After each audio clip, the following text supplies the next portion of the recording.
ತಗೊಂಡು ಆ ಕಾರ್ಯದರ್ಶಿ ಮತ್ತು ಆ ಸಿಬ್ಬಂದಿಗಳಿಗೆ ಒಂದು ಇನ್ಶೂರೆನ್ಸ್ ಇದೆ.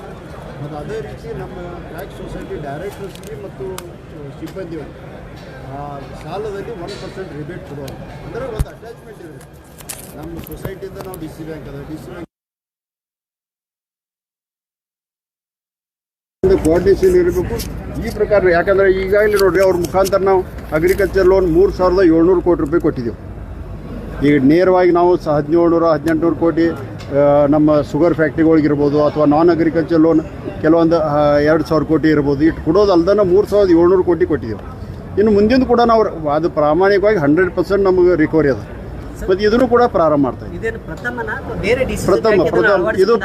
ಇದು ಪ್ರಥಮ ನಮ್ಮಿಂದ ರಾಜ್ಯದಲ್ಲೇ ದೇಶದಲ್ಲಿ ವಿನೂತನ. ಅಲ್ಲ ಅದೇ ಹೇಳಾಗಿದೆ, ರೆವೆನ್ಯೂಕ್ಕಿಂತ ಒಂದು ಟರ್ನ್ ಓವರ್ ನೋಡಿ. ಯಾರಿಗಾದ್ರೂ ನಾವು ಸಾಲ ಕೊಡೋರು ಇರ್ತೀವಿ, ನಮ್ಮಲ್ಲಿ ಬ್ಯಾಂಕಿಗೆ ಬಂದರೂ ಕೊಡ್ತೀವಿ, ಅಲ್ಲಿ ಆದ್ರೂ ಕೊಡ್ತೀವಿ. ಅದೇ ನಮ್ಮ ಸೊಸೈಟಿ ಮುಖಾಂತರ ಹೋಗಿ ಅವ್ರಿಗೂ ಕೂಡ ಸ್ವಲ್ಪ ಇನ್ಕಮ್ ಆದ, ಅವ್ರಿಗೂ ಕೂಡ ಇದೆ. ನಮ್ಮದು ಕೊಟ್ಟದ ಅಡ್ಮಿನಿಸ್ಟ್ರೇಷನ್ ಕಾಸ್ಟ್ ಉಳಿತದೆ.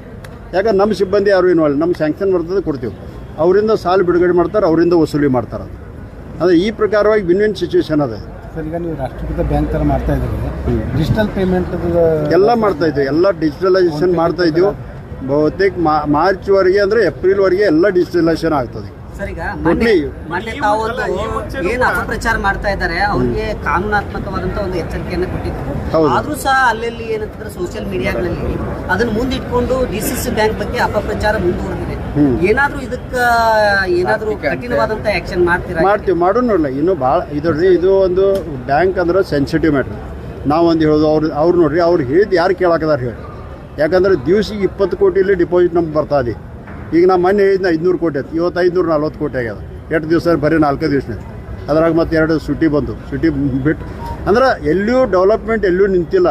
ಯಾರೂ ವಿಶ್ವಾಸನ ಕಳ್ಕೊಂಡಿಲ್ಲ ನಮ್ಮ ಬ್ಯಾಂಕಿನ ಮೇಲೆ ಅಥವಾ ಇದ್ರ ಮೇಲೆ. ಅವರೆಲ್ಲರೂ ಮತ್ತು ಅಪಪ್ರಚಾರ ಮಾಡೋರು ಅವ್ರದ್ದು ಒಂದು ಇದಿರ್ತ ಅವ್ರವ್ರು ಮಾಡ್ಕೋತ ಬರಲ್ಲ. ಅವ್ರಿಗೆ ಅದಕ್ಕೆ ನಾವು ಇದು ಮಾಡ್ಬೇಕಿರೋದು ಡೆವಲಪ್ಮೆಂಟ್ ಮೂಲಕ ಉತ್ತರ ನಮ್ದು. ತಾವು ಭಾಷಣದಲ್ಲಿ ಒಂದು ವಿಷಯ ಪ್ರಸ್ತಾಪ ಮಾಡಿದ್ವಿ, ಈ ಅಪಪ್ರಚಾರದಿಂದ ಒಂದಿಷ್ಟು ಡಿಪಾಸಿಟ್ ಸಮಸ್ಯೆ ಆಯಿತು. ಬಟ್ ಈಗೆಲ್ಲ ಅಲ್ಲ ಹಿಂದೆ ಅಂದ್ರೆ ನಾವು ಯಾರೂ ಬೋರ್ಡ್ ಇದ್ದಿದ್ದಿಲ್ಲ ಅವಾಗ ಇಲೆಕ್ಷನ್ ಟೈಮ್ನಲ್ಲಿ. ನವಂಬರ್ 10 ನಾವು ಚಾರ್ಜ್ ಏನು ತೊಗೊಂಡಿವ್ರಿ, ಅಲ್ಲಿಂದ ಸತತವಾಗಿ ನಮಗೆ ಏರ್ಕೋತಾ ಇದೆ. ಅಂದ್ರೆ ಬರೀ ಮೂರು ತಿಂಗಳ 10 ದಿವಸದಲ್ಲಿ ನೋಡ್ರಿ, 544 ಕೋಟಿ ಇವತ್ತಿಗೆ ಅಂದ್ರೆ 12ನೇ ತಾರೀಕು ನಾವು ತೆಗೆದ್ರೆ 544 ಕೋಟಿ ಹೆಚ್ಚಾಗಿದೆ. ಈಗ ಇದಕ್ಕೆ ಒಂದು PKPS ಅವ್ರ ಒಂದು ಡಿಮಾಂಡ್ ಇಟ್ಟಿದ್ರು ಕಳೆದ ಸಭೆಯಲ್ಲಿ. ಏನಂತಂದ್ರೆ ರೈತರ ಸಕ್ಕರೆ ಕಾರ್ಖಾನೆ ಬಿಲ್ಗಳನ್ನು PKPS ಮೂಲಕ ಪಾವತಿ ಮಾಡಿ ಅದು ಎಲ್ಲಿ ಸಾಧ್ಯ ಆದಲ್ಲಿ ಕೊಡ್ತೀವ್ರಿ, ಎಲ್ಲೆಲ್ಲಿ ಅದು ಯಾರ್ಯಾರಿಗೆ ಹೆಂಗೆ ಅನುಕೂಲ ಇದೆ ಹಂಗೆ ಕೊಡ್ತೀವಿ ನಾವು. ರೈತರದ್ದು ಅಲ್ಲಿ ಕನ್ಸಲ್ಟ್ ತೊಗೋತೀವಿ, ಅಥವಾ ಅವರಲ್ಲಿ ಫೈನಾನ್ಸ್ ಮಾಡಿದವ್ರು ಅವ್ರು ಅಲ್ಲಿ ಕೊಡ್ತಾರೆ, ಅದನ್ನು ಕೇಳ್ತೀವಿ. ಅದೇ ಎಲ್ಲನ ಏನು ಕೊಡಕ್ಕೆ ಬರೋದಲ್ಲ. ಮತ್ತು ನಮಗೇನು ಪೂರ್ತಿಯಾಗಿ ನಾವು ಬ್ಯಾಂಕ್ ಇಲ್ಲೇ ಹಾಕ್ರಪ್ಪ ಅಂತ ಹೇಳೋದು ಹಾಕೂ ಇಲ್ಲ. ನಾವು ಸಕ್ಕರೆ ಕಾರ್ಖಾನೆಯವ್ರು ಎಲ್ಲರೂ ರಿಕ್ವೆಸ್ಟ್ ಮಾಡ್ಬೋದು. ಆಲ್ಮೋಸ್ಟ್ ಆಗಿ ಎಲ್ಲರೂ DCC ಬ್ಯಾಂಕ್ನಿಂದ ಇಲ್ಲ, ಎಲ್ಲರೂ ತೊಗೊಂಡಿಲ್ಲ. ನೀವು ತಪ್ಪು ಕಲ್ಪನೆ ಅದ. ಎಲ್ಲರೂ ತೊಗೊಂಡಿಲ್ಲ. ನಮ್ಮಲ್ಲಿ ಎಲ್ಲರೂ ತಿರುಗಿ ಹೋಗಿದ್ದಾರೆ, ಎಲ್ಲ ಬೇರೆ ಬೇರೆ ಕಡೆ. ಈಗ ನಾವು ಮತ್ತೆ ಕರಿತಾ ಇದ್ದೀವಿ, ಅವ್ರಿಗೆ ಕೊಡ್ತೀವಿ ಅಂತೇಳಿ.